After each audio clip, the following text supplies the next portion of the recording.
Ayan. Maganda pa yung handle niya. No cracks on the handle. And siya. Maganda. And with tassel siya. Yung dark bacheta na nga lang yung video niya. And the handle medyo may sign of ano na. Kaya rank B na to mga madam. Yan. Yung loob niya may sign of usage na. Pero wala tong cracks or wala siyang damage outside. Ayan. Halata na lang yung kanyang sign of usage.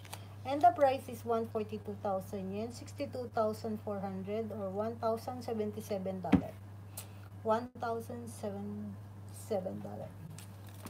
Ayan.